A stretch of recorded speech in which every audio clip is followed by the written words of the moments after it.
नमस्कार, मैं हूँ राजेश यादव। आप देख रहे हैं प्राइम टीवी का खास प्रोग्राम 15 अगस्त 15 शख्सियत में आपका बहुत बहुत स्वागत है। और स्वतंत्रता दिवस के मौके पर हमारे साथ निषाद पार्टी के विधायक, शाहगंज से विधायक रमेश सिंह मौजूद हैं।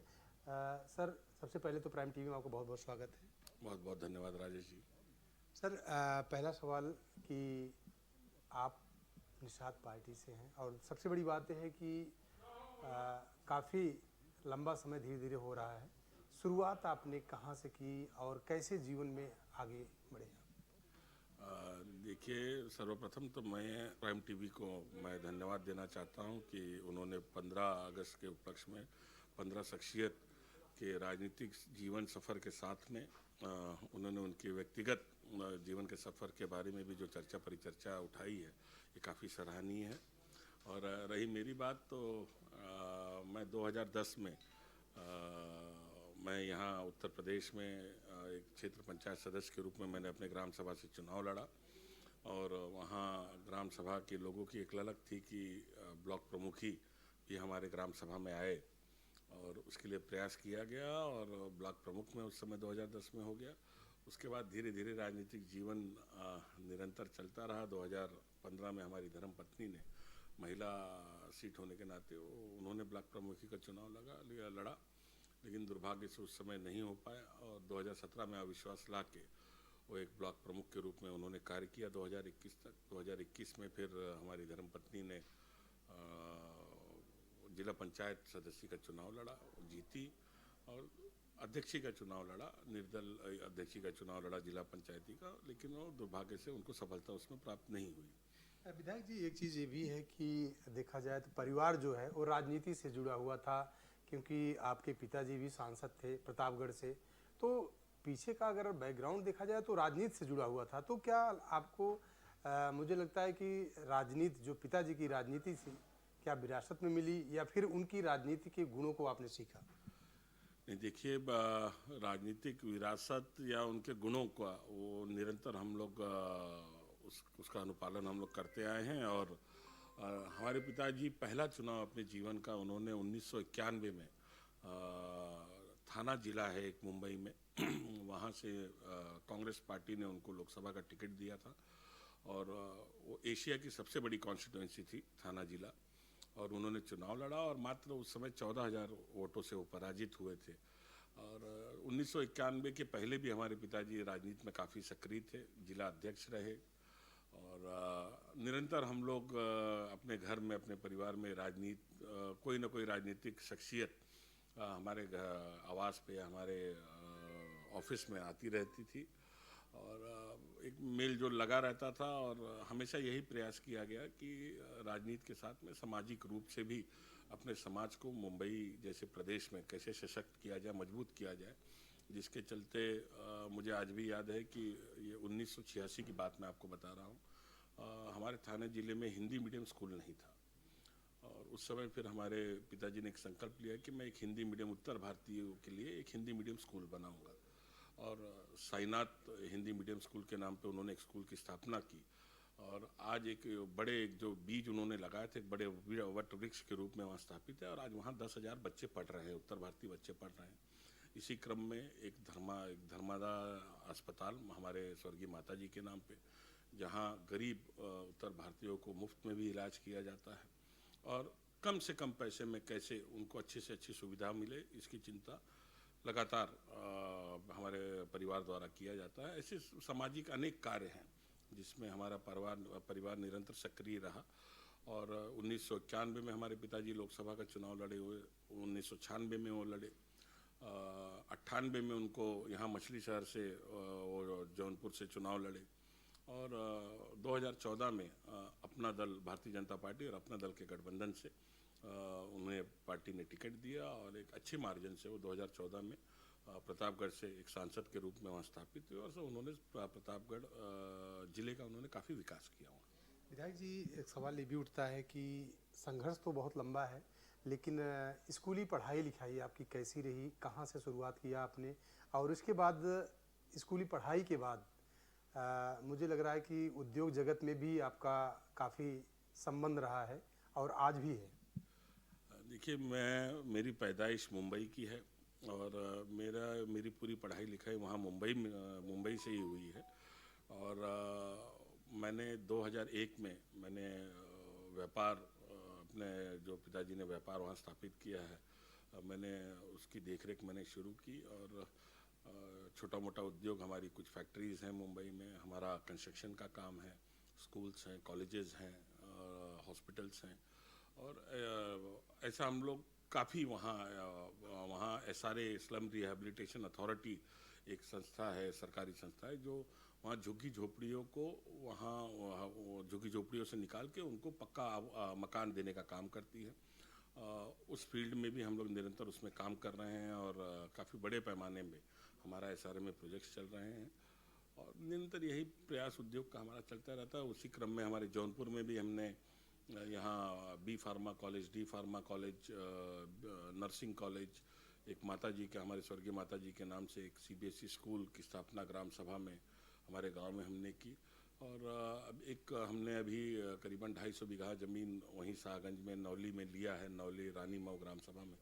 हम लोगों का ये प्रयास चल रहा है कि वहाँ एक यूनिवर्सिटी की स्थापना की जाए, और ताकि जो बच्चे हैं जो शिक्षा के अभाव में जो बाहर नहीं जा पा रहे हैं, आज अगर उनको घर में ही अगर वहाँ अच्छी व्यवस्था मिल जाए, तो एक ये प्रयास चल रहा है। और मुझे पूर्ण रूप से ये विश्वास है कि बहुत जल्द इसमें हमको सफलता भी मिलेगी।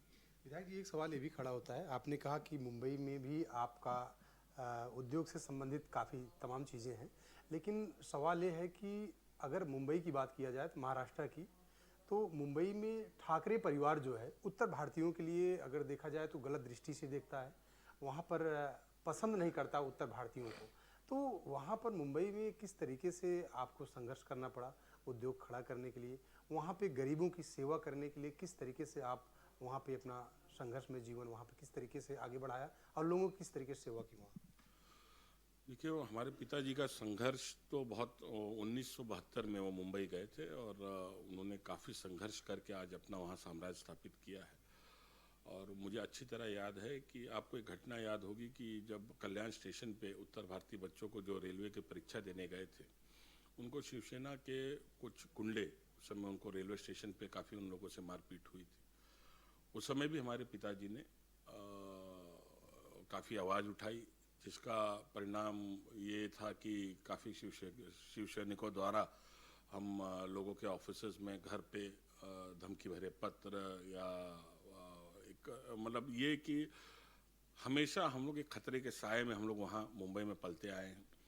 लेकिन हमारे पिताजी या हमारे परिवार का कोई सदस्य आज तक हम लोग किसी से डरे नहीं। भले चाहे आप जानते हैं कि मुंबई माया नगरी के रूप में जानी जाती है, और वहाँ व्यापारियों के ऊपर कहीं ना कहीं पहले जब कांग्रेस की सरकार थी, उस समय काफ़ी कुख्यात माफिया वहाँ मुंबई में छोटा राजन के रूप में या दाऊद इब्राहिम के रूप में या अरुण कवली के रूप में तो वहाँ काफ़ी शोषण व्यापारियों का किया जाता था। लेकिन हम लोग कभी किसी से डरे नहीं, दबे नहीं, और निरंतर समाज का उत्थान, उत्तर भारतीय समाज का उत्थान वहाँ कैसे हो, जिसको एक हे दृष्टि से देखा जाता था वहाँ के शिवसैनिकों द्वारा।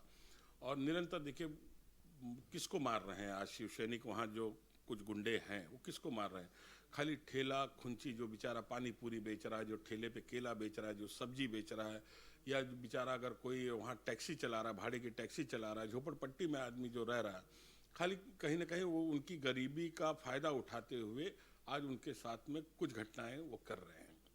लेकिन मुझे पूर्ण रूप से विश्वास है देवेंद्र फडणवीस जी की सरकार में कि ये जो तथाकथित जो कुछ घटनाएं हुई हैं उसके ऊपर वो सख्त से सख्त कार्रवाई करेंगे और दोषियों को सख्त से सख्त सजा मिलेगी उसमें।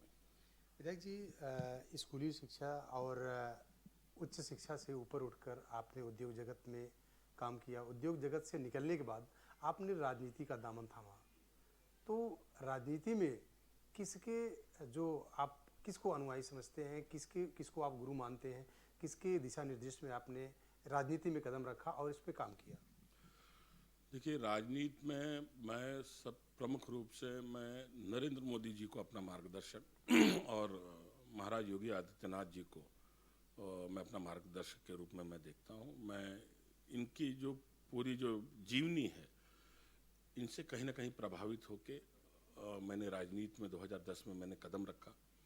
और मुझे तब हकीकत में मैं आपको बताऊं, मुझे नहीं पता था कि क्षेत्र पंचायत सदस्य क्या कर सकता है, ब्लॉक प्रमुख क्या कर सकता है, क्योंकि मैं मुंबई से आया हुआ था। और लेकिन जब मैंने यहाँ की समस्याएं देखी, जो आम जनमानस की समस्याएं देखी, और बहुत छोटी छोटी समस्याएं राजेश जी, कहीं रास्ता नहीं, इंटरलॉकिंग नहीं लगा है या खड़ंजा नहीं लगा है, कहीं पानी निकासी के लिए नाली नहीं बनाई गई है, जो सरकार की जन कल्याणकारी योजनाएं उस समय चल रही थी, उसका लाभ आम जनमानस तक नहीं पहुंच पा रहा था। तो हम लोगों ने ये प्रयास किया कि एक ब्लॉक प्रमुख जब हुए, जो एक ब्लॉक प्रमुख का दायित्व होता है कि जो हमारी गरीब जनता है, जो बहुत एक उम्मीद के साथ में, एक आशा के साथ में सरकार की तरफ देखती रहती है, जो जितनी भी जन कल्याणकारी योजनाएं हैं, जो मूलभूत सुविधाएं जो उनको मिलनी चाहिए वो उनको ज़रूर मिले, इसके लिए हम लोग निरंतर प्रयास करते रहे, जिससे लोगों में काफ़ी एक अच्छा संदेश भी गया। और आप देख रहे हैं कि 2022 में एक ऐसी सीट जिसको सी कैटेगरी की सीट मानी जाती थी, वहाँ उससे निषाद पार्टी से मुझे लड़ने का सौभाग्य प्राप्त हुआ और आज एक विधायक के रूप में आज यहाँ बैठा हूँ। विधायक जी, निषाद पार्टी के साथ में आपका कैसे शुरुआत हुई और कैसे संजय निषाद से आपकी जोड़ी बन गई, और शुरुआत आपने निषाद पार्टी से 2022 में सागंज विधानसभा से चुनाव भी आपने लड़ा, वहाँ पे समाजवादी पार्टी के पूर्व विधायक से आपका कड़ा मुकाबला भी था, तो किस तरीके से आप आगे बढ़े और उस मुकाबले में आपने जीत हासिल की? देखिए, महामना डॉक्टर संजय निषाद जी से हमारा संबंध मात्र 2022 का नहीं है। हमारे पिताजी के बहुत प्रिय मित्र वो 2010 से रहे हैं, और 2012 में एक संगठन बना था, एक मोर्चा बना हुआ था उत्तर प्रदेश में, परिवर्तन मोर्चा के नाम पे, जिसमें करीबन 12 पार्टियां उसमें सम्मिलित थीं, जिसमें निषाद पार्टी भी थी, हमारे ओम प्रकाश राजभर जी की सोहेल देव पार्टी थी, आयुब खान जी की पीस पार्टी थी, अपना दल से अनुप्रिया पटेल जी लड़ी थी रोहिनिया से। तो और उसी समय से सभी लोग साथ में थे, और लगातार चर्चा परिचर्चा हमेशा चलती आई है डॉक्टर संजय निषाद जी के साथ में, सबके साथ में एक मित्रवत व्यवहार सबके साथ में था। 2022 में जब ये हुआ कि ये सीट गठबंधन में निषाद पार्टी में चली गई है, तो हम लोग गए डॉक्टर संजय निषाद जी के पास, उनसे हमने आशीर्वाद प्राप्त किया और उनको बताया वहाँ की भौगोलिक स्थिति और जातिगत समीकरण से उनको अवगत कराते हुए मैं उनका तो मैं हृदय से मैं अभिनंदन करना चाहता हूँ कि उन्होंने उस समय मेरे पर विश्वास जताकर उन्होंने मुझे टिकट दिया, और 20 साल का जो वहाँ साम्राज्य, जो एक गुंडागर्दी का जो साम्राज्य था, एक माफिया राज का साम्राज्य था, वो समाप्त करने में शाहगंज की देवतुल जनता का मुझे भरपूर सहयोग मिला, आशीर्वाद मिला। और आज आप जाके देखेंगे, जो एक शाहगंज एक बीमारू विधानसभा के रूप में जानी जाती थी, आज धीरे धीरे वो एक आदर्श विधानसभा के रूप में जानी जा रही है। और महाराज जी के आशीर्वाद से भाजपा भारतीय जनता पार्टी सरकार में आज शाहगंज का निरंतर विकास चल रहा है, और बहुत जल्द आने वाले समय में आप देखेंगे कि एक विकसित भारत की जो संकल्पना हमारे यशस्वी प्रधानमंत्री जी और मुख्यमंत्री जी ने की है, उसकी शुरुआत विकसित शाहगंज के रूप में हम लोग ज़रूर करेंगे। बिल्कुल, आपने शाहगंज के क्षेत्र की जनता के लिए बहुत कुछ काम किया और काम भी कर रहे हैं, लेकिन एक चीज़ और है कि उत्तर प्रदेश के मुख्यमंत्री योगी आदित्यनाथ जी के बारे में क्या कहना चाहेंगे? देखिए, वो हमारे मार्गदर्शक हैं, हमारे अभिभावक हैं और हमारे रोल मॉडल हैं। वो आज भी हम लोगों को बहुत आश्चर्यचकित होते हैं हम लोगों को जब ये जानकारी मिलती कि आज भी महाराज जी करीबन 19 से 20 घंटा काम प्रदेश के प्रगति के लिए कर रहे हैं। जरा कल्पना कीजिए राजेश जी, 2017 के पहले उत्तर प्रदेश क्या था? मैं भी एक व्यापारी हूँ, लेकिन मुझे उत्तर प्रदेश में अगर कोई उद्योग लगाना अगर रहता 2017 के पहले, मेरी हिम्मत नहीं होती थी, किसी भी व्यापारी की नहीं होती थी। आज अगर यहाँ उत्तर प्रदेश से निरंतर पलायन अगर दिल्ली, बम्बई, कलकत्ता हर एक जगह हो रहा है और वहाँ जाके लोग स्थापित हो गए। आज मुंबई में आप चले जाइए, बड़े से बड़े नाम उत्तर भारतीय समाज के लोगों के हैं, लेकिन 2017 के पहले उनकी हिम्मत नहीं होती थी कि उत्तर प्रदेश में आके कोई उद्योग लगाए। लगाने सब चाहते हैं, सबकी इच्छा है कि हमारी मातृ जो हमारी जन्मभूमि है वहाँ हम कुछ ऐसा कर जाएं ताकि हमें लोग वहाँ याद रखें। लेकिन उस समय माफिया राज चल रहा था, गुंडई चरम पे चल रही थी, और जो एक फ्रेंडली एनवायरनमेंट होना चाहिए वो नहीं मिल पा रहा था। 2017 के बाद जब हमारे यशस्वी मुख्यमंत्री महाराज योगी आदित्यनाथ जी ने मुख्यमंत्री के रूप में शपथ ली, उन्होंने ये सुनिश्चित किया कि माफिया राज का यहाँ से खात्मा हो। उन्होंने ये सुनिश्चित किया कि सरकार जीरो टॉलरेंस की सरकार हो। आज आप देख लीजिए, उत्तर प्रदेश एक एक्सप्रेस वे प्रदेश के नाम से जाना जा रहा है। मुझे याद है कि 2017 के पहले उत्तर प्रदेश में मात्र 2 एयरपोर्ट के माध्यम से पूरे प्रदेश का संचालन हो रहा था। आज 21 एयरपोर्ट का प्रदेश हो गया उत्तर प्रदेश। बिजली व्यवस्था 2017 के पहले जब समाजवादी पार्टी की सरकार थी, तब 4 घंटा दिन पाली मिलती थी एक सप्ताह, 4 घंटा रात पाली मिलती थी एक सप्ताह। ये व्यवस्था थी उस समय बिजली की। विधायक जी, एक सवाल ये भी है कि आप युवा विधायक हैं निषाद पार्टी के, और इस स्वतंत्रता दिवस पर युवाओं को किस तरीके से प्रेरित करना चाहते हैं, किस तरीके से उनको राजनीति में उनके लिए कोई संदेश देना चाहते हैं? देखिए, मैं तो सर्वप्रथम मैं 78वें स्वतंत्रता दिवस के अवसर पे मैं सभी लोगों को ढेर सारी शुभकामनाएं देना चाहता हूं, और ख़ास करके युवा पीढ़ी को मैं ये ज़रूर आग्रह करूंगा कि राजनीति में वो आएँ, क्योंकि ये राजनीति दूर से देखने पे सबको ये दलदल लगता है, गंदगी लगती है, लेकिन जब तक आप इसके अंदर आके इसकी सफाई नहीं करेंगे तब तक कोई बदलाव होना संभव नहीं है। और मेरा जो अनुभव आज तक रहा है कि जब से हमने महाराज योगी आदित्यनाथ जी का मार्गदर्शन मिला है, संजय निषाद जी का हमें नेतृत्व मिला है, आशीर्वाद मिला है, तब से कहीं ना कहीं राजनीति में काफ़ी बदलाव हमें देखने को मिला है। आज जनप्रतिनिधि जागरूक हैं, जनता जागरूक है सबसे प्रमुख रूप से, और जनता ये जानती है कि उनके क्षेत्र का विकास, उनके उनके ग्राम सभा का विकास ये कौन कर सकता है, कौन सा जनप्रतिनिधि कर सकता है। जातिवादता से उठ के, धर्म की राजनीति से उठ के हम सब लोगों को ये संकल्प लेना है कि आने वाले समय में अगर विकसित भारत की संकल्पना हमारे यशस्वी प्रधानमंत्री जी ने लिया है, तो इसके लिए हमें गांव से, हर एक घर से हमें ये शुरुआत करनी होगी। और जब तक हमारे लोग, हमारे उत्तर प्रदेश के लोग नहीं सशक्त होंगे, तब तक देश सशक्त नहीं हो सकता। चलिए, बहुत बहुत धन्यवाद। ये थे हमारे साथ रमेश सिंह जी। इनका कहना है कि जब तक हमारे लोग सशक्त नहीं होंगे तब तक हमारा देश सशक्त नहीं होगा। आज की शख्सियत में बस इतना दी, हमें दीजिए इजाज़त, नमस्कार। और स्वतंत्रता दिवस पर अगली शख्सियत में हम किसी और के साथ